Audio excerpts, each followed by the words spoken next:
वक्त एक बड़ी खबर आपको लखनऊ से बता देते हैं, जहां पर आलमबाग थाने में दर्ज एक आपराधिक मामले में हाईकोर्ट ने माफिया मुख्तार अंसारी को दोषी करार दिया है। कोर्ट ने उसे 7 साल कारावास की सजा सुनाई है। यह फैसला न्यायमूर्ति दिनेश कुमार सिंह की एकल पीठ के राज्य सरकार की अपील को मंजूर करते हुए दिया गया। कोर्ट ने आईपीसी की धारा 506 के तहत मुख्तार अंसारी को 7 साल की सजा और 25,000 रुपए का जुर्माना भी लगा है। इस वक्त ये बड़ी खबर आपको बता रहे हैं और ब्रेकिंग इस वक्त हम आपको बता दें जो मिल रही है वो ये कि लखनऊ के आलमबाग थाने में दर्ज एक आपराधिक मामले में हाईकोर्ट ने माफिया मुख्तार अंसारी को दोषी करार दे दिया है। कोर्ट ने उसे 7 साल कारावास की सजा सुनाई है। इसके अलावा यह फैसला न्यायमूर्ति दिनेश कुमार सिंह की एकल पीठ ने राज्य सरकार की अपील को मंजूर करते हुए दिया है। कोर्ट ने आईपीसी की धारा 506 के तहत मुख्तार अंसारी को 7 साल की सजा और 25,000 रुपए का जुर्माना भी लगा है।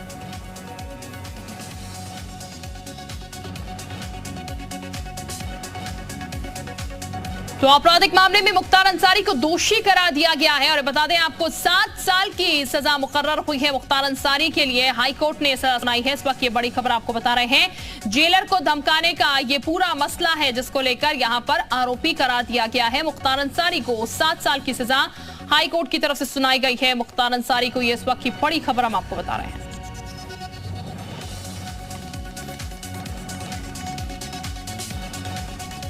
अजीत इस वक्त हमारे साथ ज्यादा जानकारी के साथ जुड़ चुके हैं। अजीत का हम सीधे रुक कर लेते हैं। अजीत, 7 साल की सजा मुकर्रर की गई है, मुख्तार अंसारी के लिए दोषी करार दिया गया है।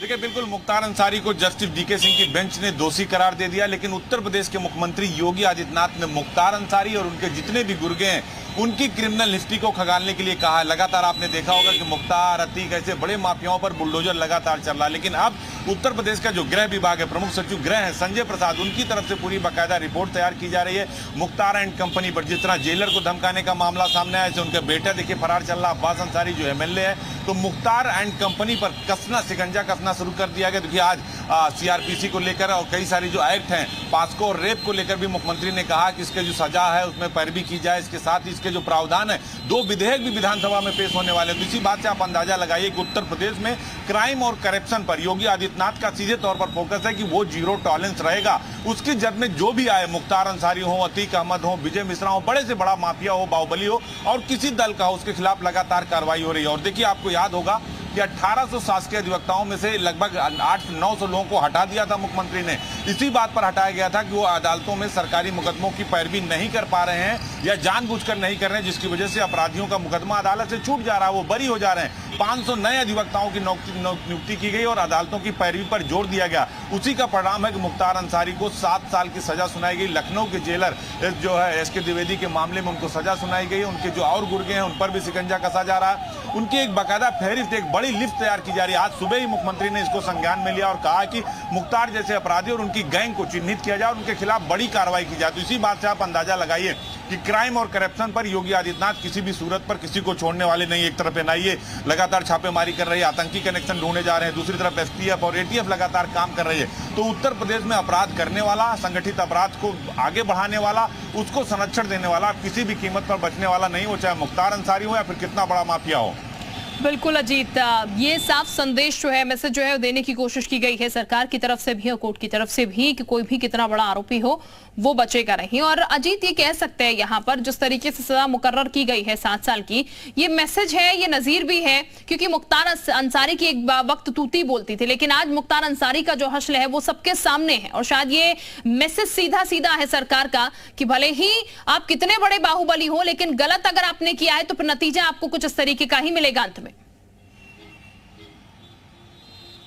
देखिए, बिल्कुल 8000 से अधिक मामलों में जो है पैरवी कराकर योगी सरकार ने सजा दिलाई है। मुख्तार अंसारी ये वही मुख्तार है जिसने लखनऊ की जेल में जेलर के सीने पर पिस्तौल तान दी थी। ये वही मामला जिसमें तत्कालीन जेलर एसएन द्विवेदी ने मुकदमा दर्ज कराया था।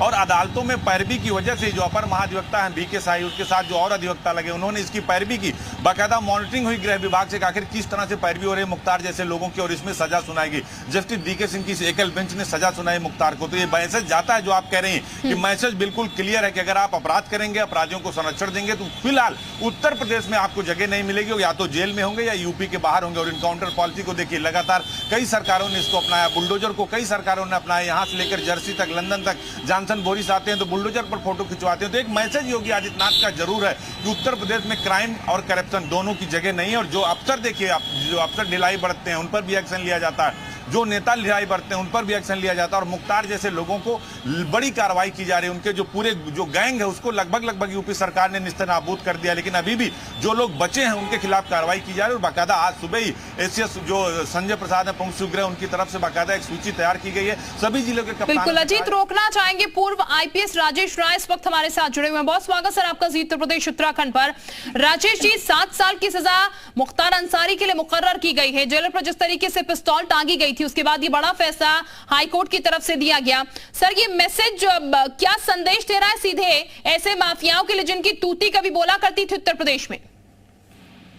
ये बहुत बड़ा संदेश है। ये बहुत बड़ा संदेश शासन की तरफ से है, प्रशासन की तरफ से है, पुलिस डिपार्टमेंट की तरफ से है और जुडिशरी की तरफ से है।